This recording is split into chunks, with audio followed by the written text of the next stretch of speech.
A teacher? You just babysit kids for pennies. My father said that in front of 40 guests, 3 cousins I hadn't seen in a decade, and my 4-year-old daughter, who was sitting on my husband's lap. My husband didn't flinch. He set down his fork, placed his napkin on the table, and he looked at my father the way you look at someone who just confirmed everything you already knew about them. He didn't say a word.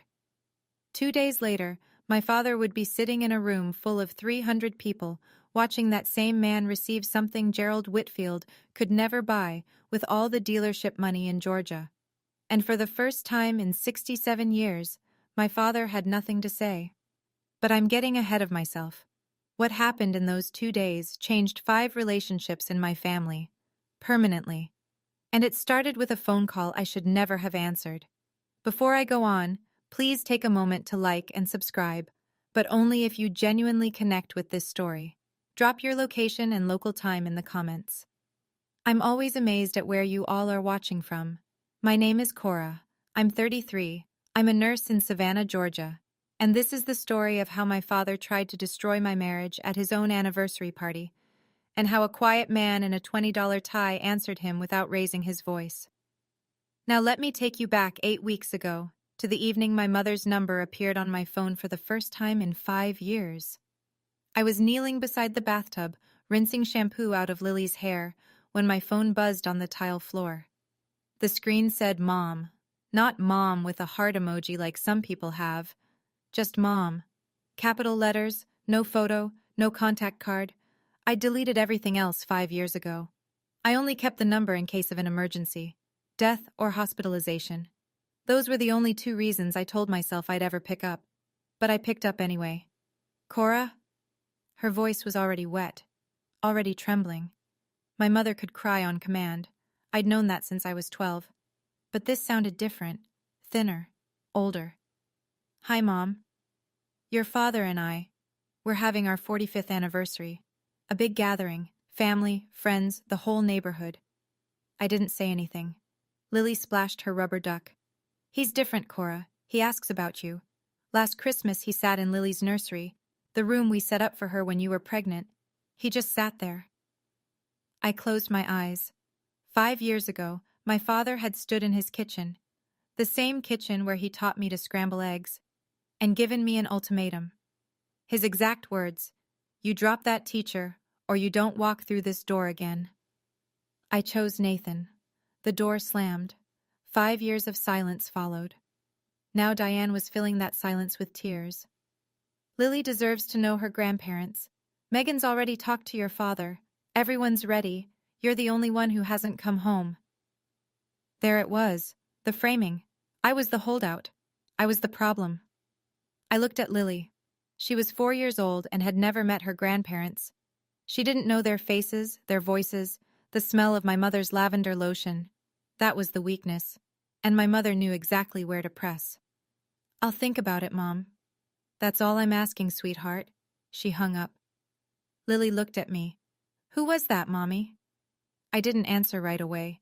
Nathan was at the kitchen table grading essays when I came downstairs. Red pen in one hand, mug of cold coffee in the other. He had a stack of 11th grade papers on the Reconstruction era, and he was circling a paragraph with the kind of care most people reserve for legal contracts. My mom called, I said. He didn't look up right away. He finished his mark, capped the pen, and then gave me his full attention. That was Nathan.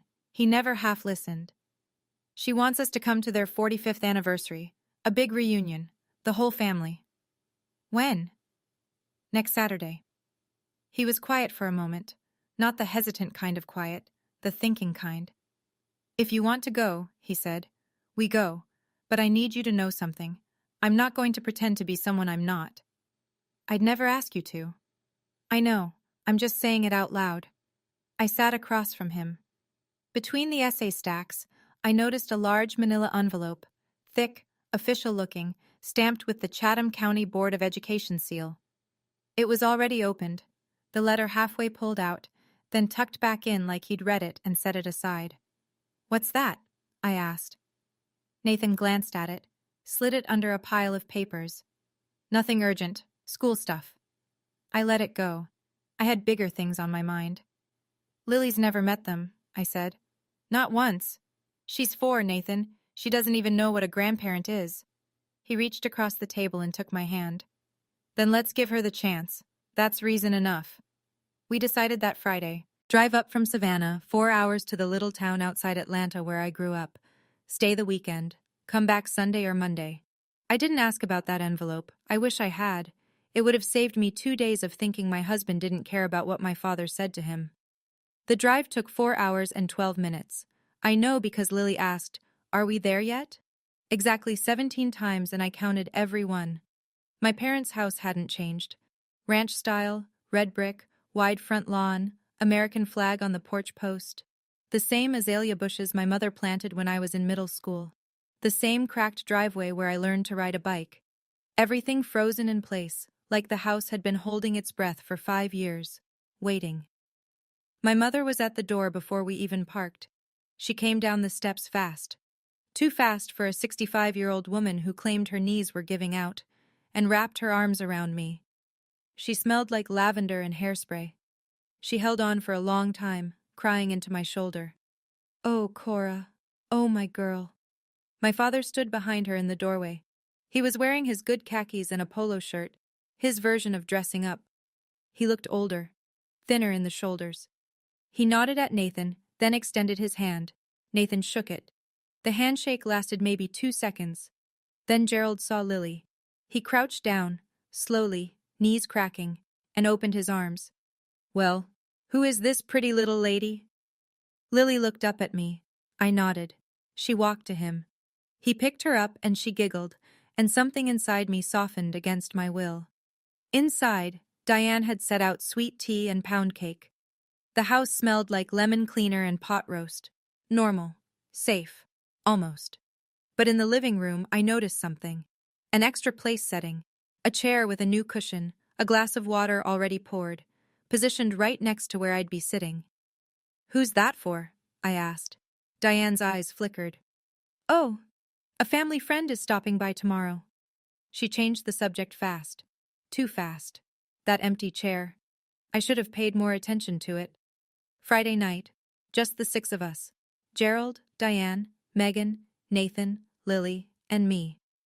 A small dinner before the big event. Pot roast, mashed potatoes, green beans from a can. The meal my mother had made every Friday since 1985. For the first 20 minutes it almost felt normal. Megan asked about Lily's preschool. Diane fussed over everyone's plates. Gerald carved the roast with the same serrated knife he'd had since I was born. Then he started. "So, Nathan." He didn't look up from his plate. "Still teaching?"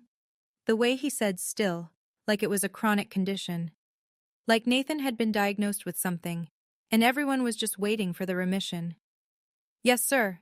11th grade American history. I also coach the debate team." Gerald chewed, swallowed, wiped his mouth. "You know who I ran into last month? Travis Keller? You remember Travis, Cora?" I felt my spine stiffen. Vaguely. "Good kid. Just opened his 3rd dealership, BMW. He's not even 40 yet." Gerald was looking at Nathan when he said it, not at me, at Nathan. That's ambition. The table went quiet for a half-beat. Megan reached for the bread basket and said, "This pot roast is amazing, Mom." God bless her for trying. Under the table, I found Nathan's hand. He squeezed mine once. Calm, steady. Gerald wasn't done. "No offense, son. I just worry about my daughter's future. Teachers don't exactly retire rich." Nathan's jaw tightened. Barely, just a flicker. Then it was gone. "We're doing fine, Gerald. Thank you." "Fine," Gerald repeated, like the word tasted sour. "Fine is a low bar." Diane clinked her fork against her glass. "Who wants dessert? I made pecan pie." Gerald mentioned Travis twice more before the pie was gone, once about his trip to Italy, once about his lake house. Each time his eyes drifted to Nathan. This wasn't small talk. This was target practice. That night, I lay in my old bedroom staring at the ceiling. The glow-in-the-dark stars I'd stuck up there in 7th grade were still faintly visible. Little green ghosts of a girl who once thought this house was the safest place in the world. Nathan was on the air mattress beside the bed, reading to Lily. "Good night, Moon." She was almost asleep, her small fingers wrapped around his index finger. He did the voices, the quiet old lady whispering, "Hush," and Lily's eyes fluttered shut. He set the book down and looked at me. Neither of us spoke. We didn't need to. I stared at those ceiling stars and thought about what silence would cost. If I said nothing, if I smiled through the weekend and drove home and called it peace, what would Lily learn? That a man can be belittled at a dinner table and the people who love him just pass the bread? That being a good person means being a quiet target? 5 years ago, Gerald had told his golf buddies that Nathan would never buy Cora a real house. He said it at a 4th of July barbecue, loud enough for 3 tables to hear. Nathan had been standing 6 feet away, holding a plate of corn on the cob. He didn't say anything then either. Not because he was weak. Because he didn't think a man who measured everything in square footage was worth the argument. I left that night, packed my bag, drove to Savannah, and didn't come back. Until now. The stakes were simple and impossible. If I stayed silent, I lost my self-respect. If I spoke up too early, I lost Lily's chance at having grandparents. Both options hurt, and Gerald was counting on that. I didn't come back to fight. I came back because Lily deserves a family. But lying in that dark room, listening to my daughter breathe, I was starting to realize something. Not every family deserves Lily. Saturday morning. The house was chaos before 8. Diane had hired a catering company, 2 women in black aprons setting up chafing dishes on the back porch. A long folding table stretched across the yard, draped in white cloth. At the head of the driveway, a hand-painted banner read, "Whitfield family, 45 years. Gerald was in the backyard directing traffic like a general. Move that table 6 inches left. No, the good chairs go in front. Where are the name cards? Name cards. At a family barbecue." I found him arranging place settings and asked, "Dad, how many people are coming?" "About 40, maybe 45. "And you invited the Kellers?" He didn't look up. "Travis is coming, yes. He's doing real well, Cora. You should catch up." I let a beat pass. "Did you invite Travis because of me?" He laughed, short, dismissive. "Don't flatter yourself. He's a family friend." Family friend. Travis Keller had been to our house exactly twice before I left. Both times at Gerald's invitation, both times seated next to me, both times after Gerald had loudly announced Travis's latest financial achievement. Family friend was a generous description. Megan found me in the kitchen 10 minutes later. She pulled me into the pantry, between the canned peaches and the bulk rice, and whispered, "Dad's been talking about Travis all week. He called him 2 days ago to confirm. Be careful." "Careful how?" She bit her lip. "He put Travis's name card next to your seat. I moved it. He put it back." My stomach dropped. Then Megan said something else, almost as an afterthought. "Oh, someone from Nathan's school called the house last week, asked if Nathan was going to some ceremony on Monday. I didn't catch the details. I told them he was traveling." I didn't connect it. Not yet. I should have. The first guests arrived at noon. By 1 o'clock, the backyard was full. Aunts and uncles I hadn't seen since my 20s. Second cousins whose names I'd forgotten. Neighbors who still called me Little Cora, even though I was 33 with a nursing degree and a child. Country music drifted from a Bluetooth speaker on the porch railing. Kids chased each other across the lawn. Diane floated between tables, refilling sweet tea and accepting compliments on the hydrangeas. And then a red BMW pulled into the driveway. Travis Keller stepped out like he was arriving at a magazine shoot. Navy blazer, no tie, loafers with no socks. He was 36 and looked it, in the way that money makes you look. Tanned, groomed, confident. Gerald crossed the yard in 4 strides. He shook Travis's hand with both of his. I watched from the porch. My father hadn't greeted Nathan with half that warmth. "Cora!" Gerald called. "Come say hello." I walked over with Nathan beside me. Lily was on Nathan's hip, picking at a flower she'd pulled from the garden. "Cora, you remember Travis? He just got back from a trip to Italy. Tell her, Travis." Travis smiled. Polite, rehearsed. "The Amalfi Coast. Incredible." "And this is Nathan," Gerald said. He paused before the word. "Cora's husband." The pause was a scalpel, small and precise. Everyone heard it. Travis extended his hand. Nathan shifted Lily to his other hip and shook it. Good to meet you, Nathan said. Likewise, Gerald clapped Travis on the shoulder. Travis, tell them about the new showroom. Just opened in Buckhead, 12,000 square feet. See? Gerald beamed at the table. That's ambition. Nathan said nothing. He adjusted Lily's sandal strap and kissed the top of her head. My father was performing, and we were all supposed to be his audience. The insult came during the main course. Gerald stood at the head of the table, tapping his glass with a butter knife. 40-something people turned to look. He thanked everyone for coming.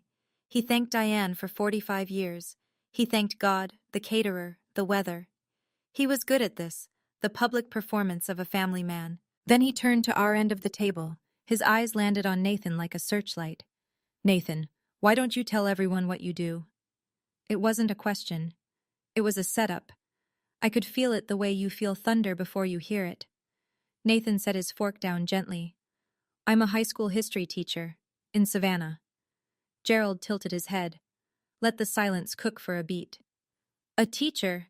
He let out a half laugh. Not quite a sneer, not quite a joke. Worse, something in between. You just babysit kids for pennies. The yard went silent. 40 people. The clink of ice in someone's glass. A mockingbird in the oak tree. The Bluetooth speaker between songs. Nathan placed his napkin beside his plate. He looked at my father. Not with anger, not with hurt, with recognition. The look of a man who just had a suspicion confirmed. He said nothing. Lily was on his lap. She looked up at him with her big brown eyes. Daddy, why is Grandpa laughing? My chest cracked open. Right there at the table, something broke that I didn't know could still break. Not because of what Gerald said to Nathan. Nathan could handle Gerald. But Lily heard it. My 4-year-old heard her grandfather call her father worthless, and she didn't understand why the adults were frozen, and she didn't understand the silence, and she asked the only honest question anyone at that table had the courage to ask. That was my limit. 3 seconds of silence, maybe 4. It felt like 30.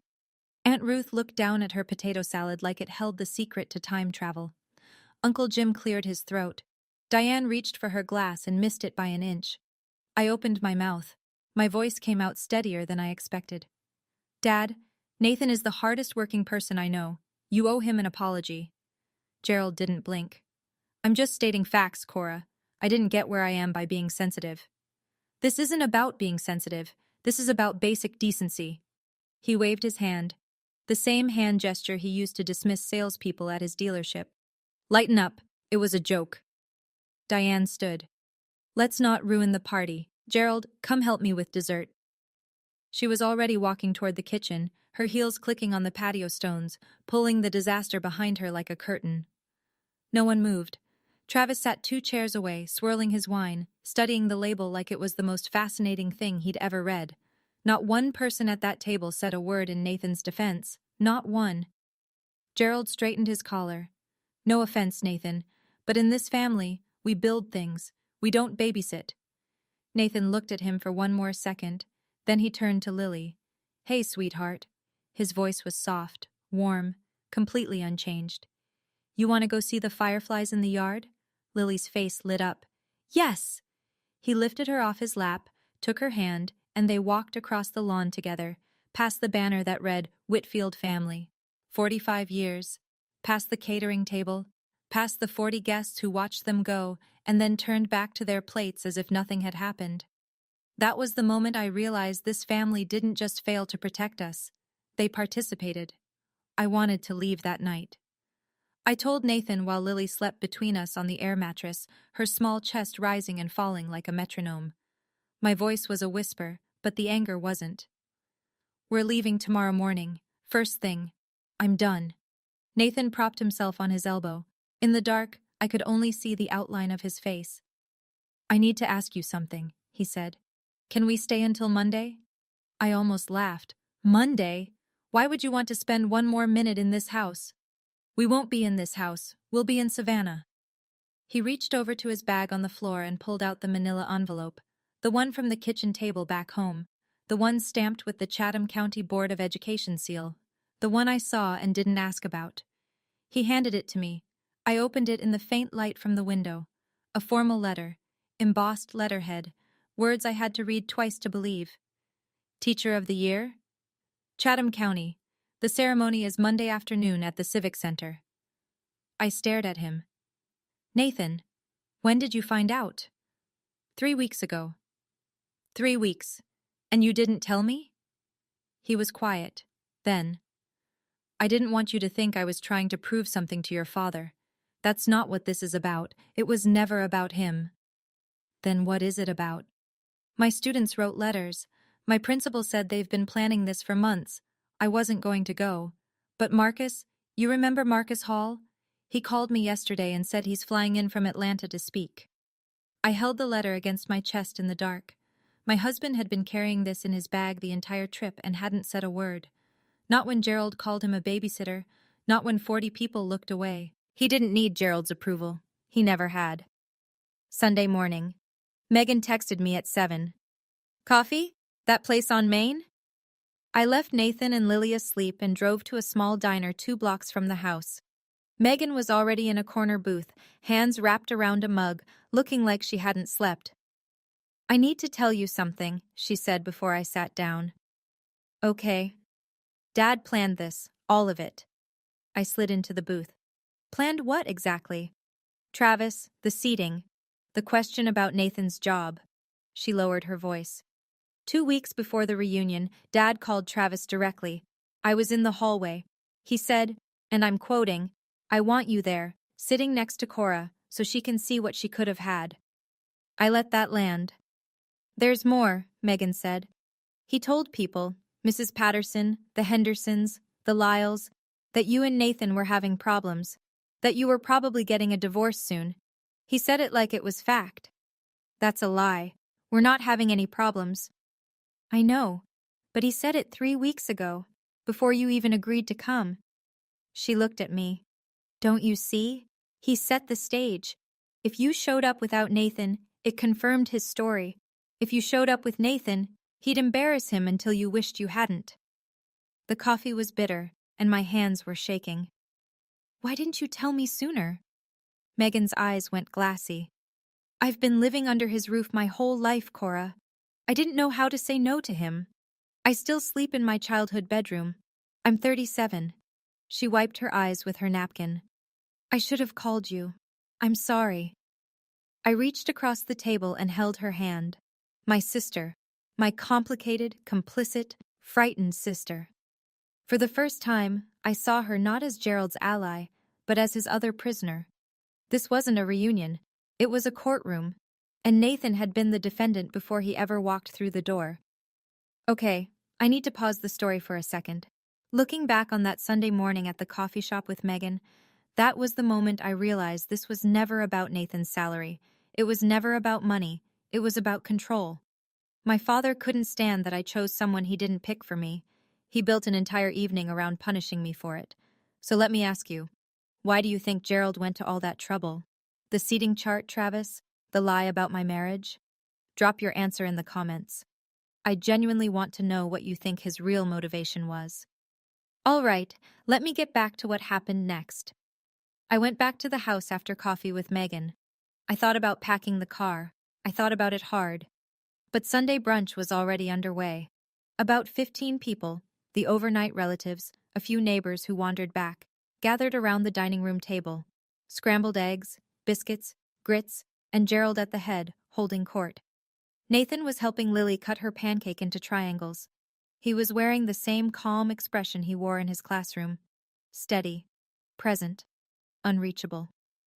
Gerald was talking to Uncle Jim, but his voice carried. It was meant to. You know what teachers make in Georgia? 45, 50 grand if they're lucky. My receptionist made more than that, and she only worked 4 days a week. A few people chuckled. The polite kind. The kind that said, I don't want to be involved, but I also don't want to be rude. Gerald turned to Nathan, smiled. The smile of a man twisting a knife and calling it a handshake. No hard feelings, right, Nathan? I just worry about my little girl. Nathan looked up from Lily's pancake. I appreciate your concern, Gerald. 4 words. Gerald's smile faltered. Just a crack. He wanted a fight. Nathan gave him nothing. So Gerald changed targets. He leaned toward Lily. My daughter, 4 years old. syrup on her chin. You know, sweetheart, if your daddy had a better job, you could have a bigger room. Grandpa could buy you the prettiest dollhouse in the whole world. Your daddy's boss doesn't pay him enough for one, does he? I heard the words hit the air like stones dropping into still water. Every ripple moved outward across the table. Megan froze with her fork halfway to her mouth. Diane reached for the jam. Uncle Jim studied his biscuit.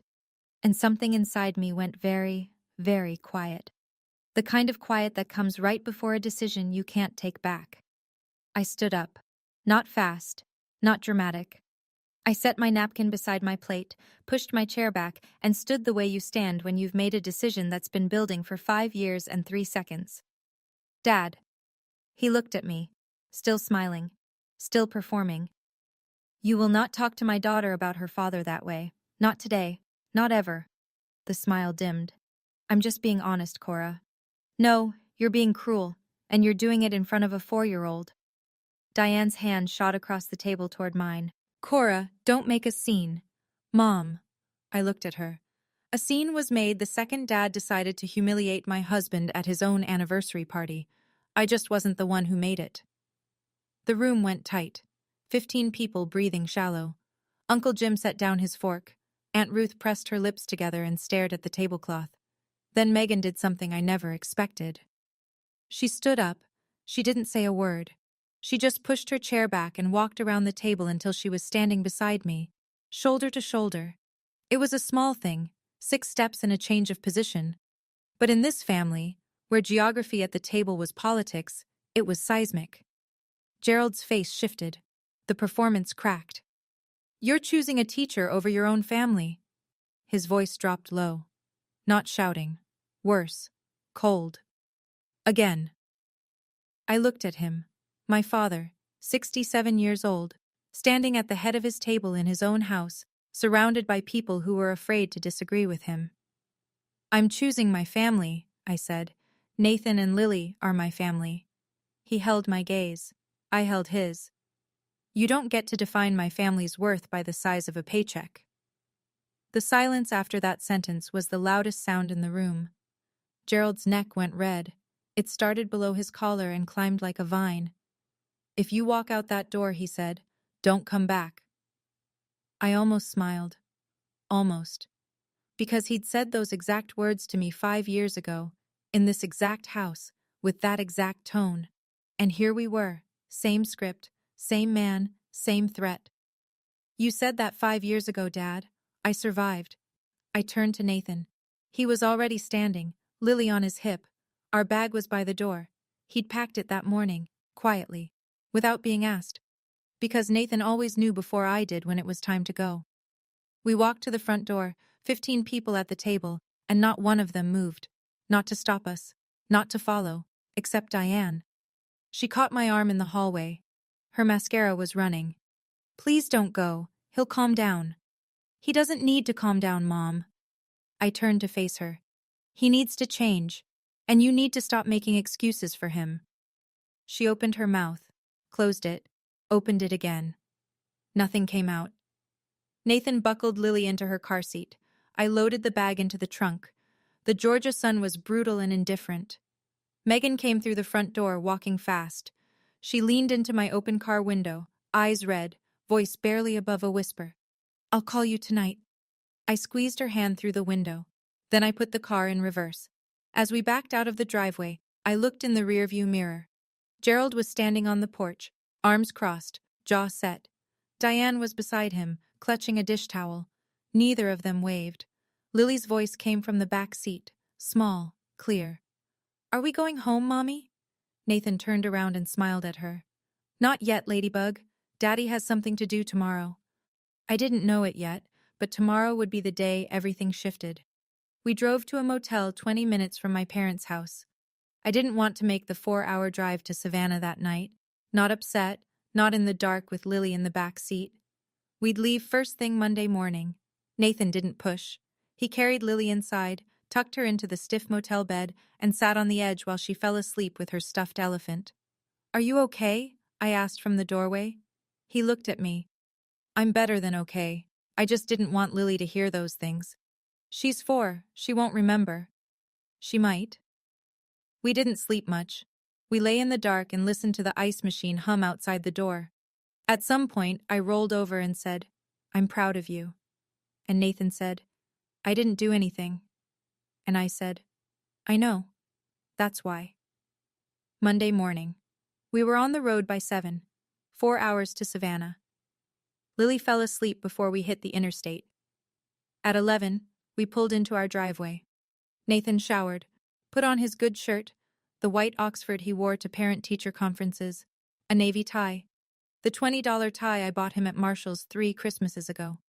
I put on a sundress. Lily wore her yellow flower dress. Nathan called Principal Dawson to confirm. "Nathan, the auditorium is packed," Dawson said through the speakerphone. "Your students have been rehearsing their letters all weekend. Half the county is here." Nathan straightened his tie in the hallway mirror. His hands were steady. My phone buzzed, a text from Megan. "I told Dad there's an event in Savannah this afternoon, related to Nathan. I told him he should come. He's still at the hotel. He said yes." My heart hammered. He doesn't know what it is? No, he thinks it'll prove him right. I set the phone down. My hands were shaking, but not from fear. The Chatham County Civic Center was built in the 70s and still smelled like old carpet and ambition, but today it was transformed. A banner across the stage read, "Chatham County, Teacher of the Year, 2026. Rows of folding chairs filled the auditorium. More than 300 people, teachers in their professional best, parents with programs in their laps, students fidgeting, whispering, holding handmade signs. Nathan walked in through the side entrance. Principal Dawson met him with a handshake and a lapel pin. I took Lily to the 3rd row. Good seats, close enough to see his face. The ceremony opened with the Pledge of Allegiance. Then Superintendent Martha Collins stepped to the podium. She was a tall woman with reading glasses on a chain and the kind of voice that made you sit up straighter. "Every year," she began, "we recognize one educator who represents the best of what this profession can be. Not the flashiest, not the loudest, but the one whose impact is measured in lives changed." I scanned the auditorium. 3 rows behind me, on the left side, I saw them. Gerald, Diane, sitting in folding chairs like everyone else. Gerald was wearing his polo shirt from the reunion. He hadn't brought other clothes. Diane had her purse on her lap, clutched tight. They looked out of place, uncomfortable, like people who had walked into a room expecting one thing and sensing something else entirely. "This year's recipient," Superintendent Collins continued, "has given 12 years to public education. He has coached debate teams to state championships. He has volunteered hundreds of hours mentoring at-risk youth in our community. And in the words of one former student," she paused, adjusted her glasses, "he is the only reason I'm alive today." She turned toward the wings of the stage. "Please welcome Mr. Nathan Brennan." The auditorium erupted. 300 people stood. Lily bounced on my lap and yelled, "That's my daddy!" And 3 rows back, Gerald Whitfield did not move. Nathan took the stage the way he entered every classroom, without fanfare. He adjusted the microphone. He looked out at the crowd. He found me in the 3rd row and gave me the smallest nod. But before he could speak, Superintendent Collins announced the student tributes. The first voice belonged to Dr. Marcus Hall, 28 years old, white coat ceremony behind him, residency ahead of him. He walked to the podium with a folded piece of paper and hands that shook. "When I was 16, Marcus said, "I was sleeping in my car." The auditorium went still. My mom was gone. No family, no address. I showed up to school every day because it was warm and because Mr. Brennan never asked me why my clothes smelled like motor oil. He unfolded the paper. His voice cracked. "He found out I was homeless. He didn't report me to some office. He drove me to school every morning for a year. He paid for my AP exam fees out of his own pocket. He co-signed my college application fee waiver, and when I got into Emory, when I stood there in my white coat last year, he was the only adult in the front row." Marcus stopped, wiped his eyes. 300 people were silent. "I'm a doctor today because a teacher believed in me when nobody else did." The applause came in waves. People were crying. The woman next to me handed me a tissue and I realized I needed one. Then Jamie Ostrowski, 24, first-generation college graduate, now a young attorney in Macon, stepped up. Mr. Brennan taught me that history isn't about memorizing dates, it's about understanding why people make the choices they do. He changed how I see the world. I turned around. I had to see. Gerald sat rigid. His hands were clenched on his thighs. Diane was pressing a handkerchief to her face. Not performing this time. Just crying. Gerald's mouth was a thin line. His eyes were locked on the man standing on that stage, the man he'd called a babysitter 2 days ago. And for the first time, he was seeing Nathan through 300 pairs of eyes that weren't his own. Nathan stepped to the microphone. He didn't have a prepared speech, no cards, no notes, just his hands resting lightly on the podium like he was about to start a Monday morning lesson. "I'm not good at speeches," he said. A few people laughed softly. "But I want to say something." He paused. "Someone told me recently that what I do is babysitting for pennies." A ripple of quiet laughter. They thought it was a joke, a self-deprecating opener. Nathan let it settle. "And I thought about that. I thought about it all weekend." The laughter faded. Something in his voice told them this wasn't a punchline. "Here's what I realized. They were right about one thing. I don't do this for the money. I never did." He looked at Marcus in the front row, at Jamie, at the 17-year-old kid with the homemade poster that said Mr. B changed my life. "I do this because a 16-year-old kid sleeping in his car deserves someone who showed up.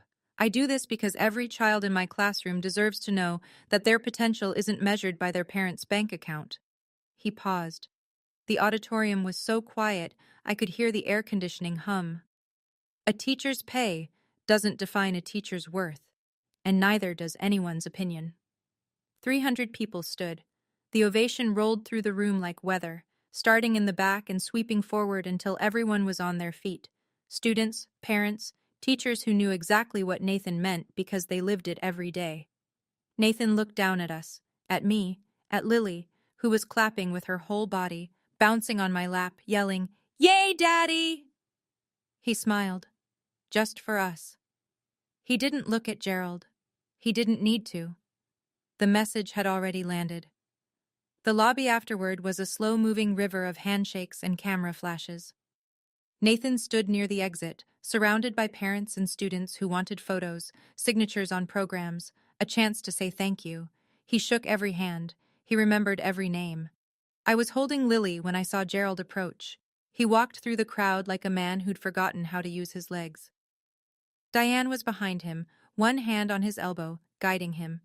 They stopped a few feet from Nathan, and Gerald waited, for the circle of well-wishers to thin.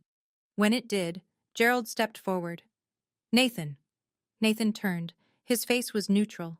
Not cold, not warm, patient, the way he looked at a student who'd finally raised a hand. "I didn't know about all this," Gerald said. "You didn't ask." The words were simple. They carried no venom, but they landed like a closing argument. Gerald's jaw worked. He looked at the banner on the wall, at the programs littering the chairs, at the reporter from the Savannah Morning News who was interviewing Marcus Hall 3 feet away. He started and stopped. "Maybe I was out of line yesterday." Nathan looked at him. 12 years of teaching had given him the kind of patience that made other people uncomfortable because they couldn't tell if it was forgiveness or a verdict. "You were out of line 5 years ago, Gerald. Yesterday was just a reminder." Gerald flinched. A small one. A twitch near his left eye that I'd only seen once before, the day he lost a dealership contract he thought was guaranteed. Nathan didn't wait for a response. He turned back to a student who was tugging his sleeve. Gerald stood in the middle of that lobby, 300 people flowing around him, and for the first time in his 67 years, he had absolutely nothing to say. I didn't feel triumph. I felt something quieter, something closer to grief. "I don't need you to be impressed," I thought. "I need you to be decent." Megan called me that night. It was after 9. Lily was asleep in her own bed for the first time in 4 days. Nathan was in the kitchen, washing dishes, humming something low. "He hasn't said a word," Megan said. "Not since we left the auditorium." "Nothing?" "Nothing. He sat in the hotel parking lot for 20 minutes before starting the engine. Just sat there, staring at the steering wheel. I've never seen him do that.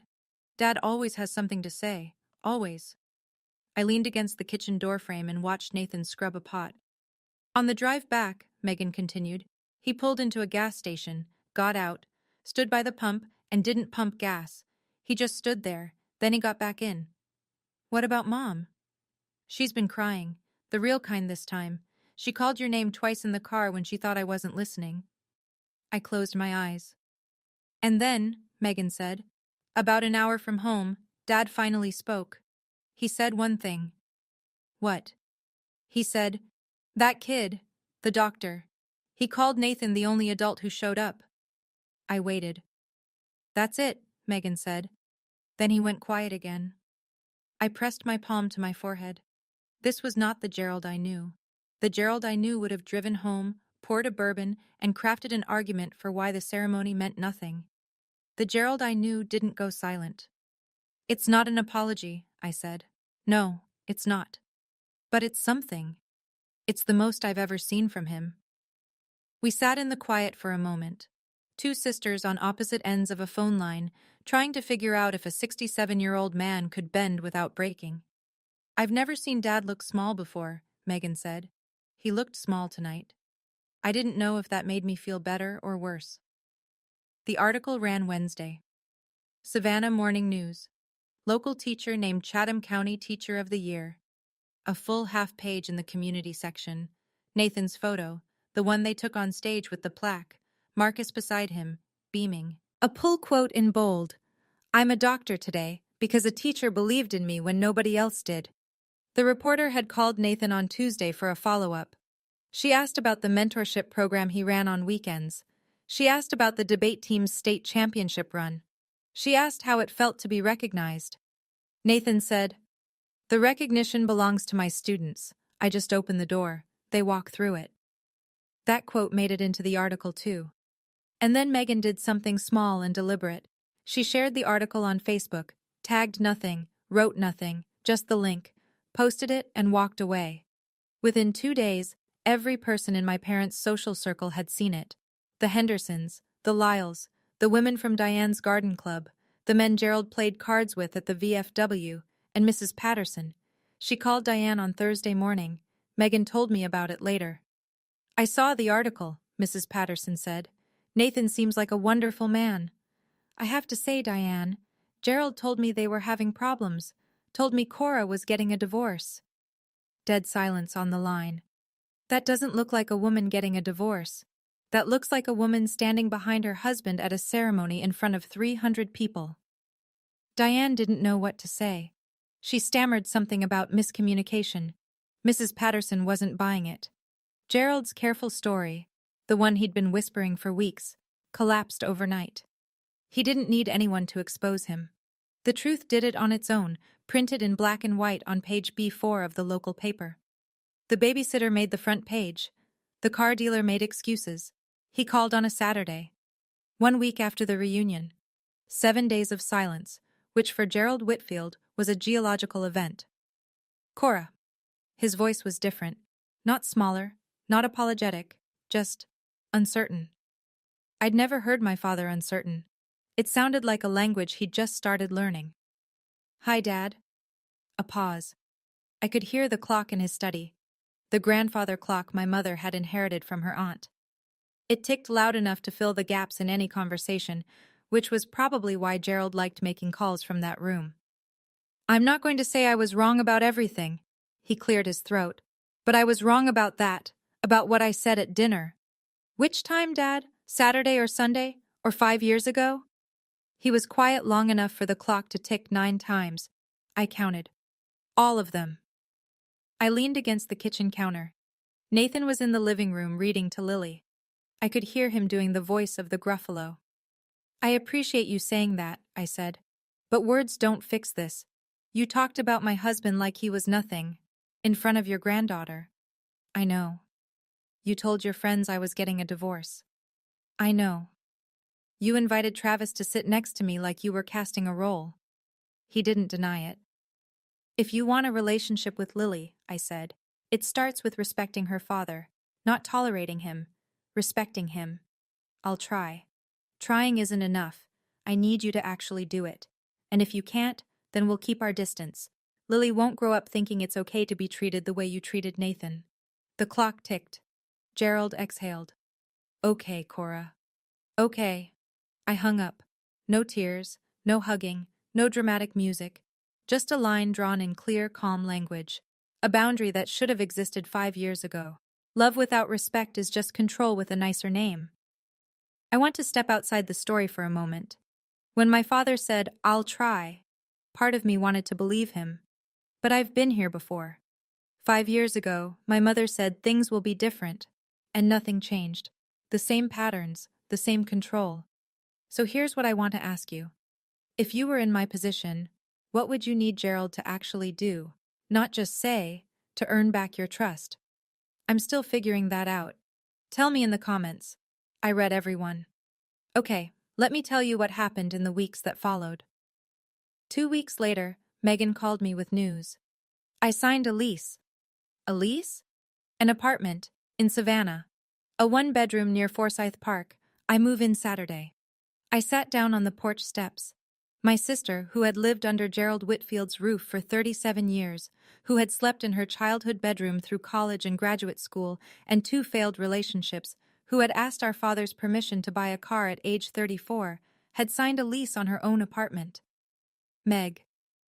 Watching you stand up to Dad. She paused. It made me realize I've been waiting for permission my whole life.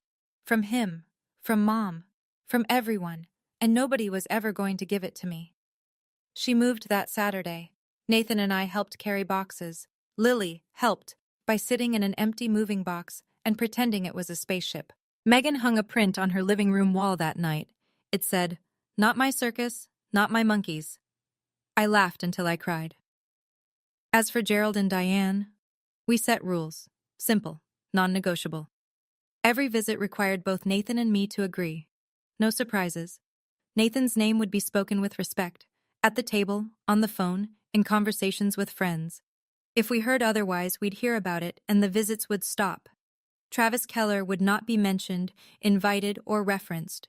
Ever. Any violation meant no contact, no negotiation, no second chances. Gerald accepted the terms. I could hear it cost him. The way his breathing changed, the way he said fine like the word had thorns. But he accepted. Because for the first time, he understood that he could lose both daughters at once, and his anniversary banner would hang in an empty yard. Nathan went back to school that Monday. Same tie, same lesson plan, same hallway. He didn't mention Gerald to anyone. He never had. A month later, I was picking Lily up from preschool when she ran to me across the playground with her backpack bouncing and her shoes untied. "Mommy, my teacher says Daddy is famous," I laughed. "Daddy isn't famous, baby.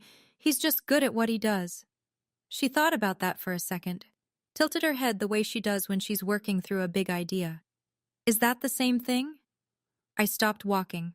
I looked at my daughter, 4 years old, shoelaces dragging, wisdom falling out of her mouth like spare change, and I thought about everything that had led to that sentence. "Yeah," I said. "Maybe it is." We drove home. Nathan's car was already in the driveway. Through the window I could see him at the kitchen table, grading papers, red pen in hand, mug of coffee going cold beside him. The same scene I'd walked into 1,000 times. The same man. Unchanged. Unbroken. His Teacher of the Year plaque sits on the bookshelf in our living room now. Next to it is a framed photo from the ceremony. Nathan and Lily on stage, Lily's arms around his neck, both of them laughing at something only they understood. I didn't go back to that reunion to get revenge. I went because I wanted my daughter to know her grandparents. What I got instead was a reminder that stayed with me every day since. You can't control how people see you, but you can control who you allow at your table. My father measured people in dollars. My husband measures them in potential. And every morning when Nathan Brennan puts on his $20 tie and drives to a building full of kids who need him, he is worth more than Gerald Whitfield ever understood.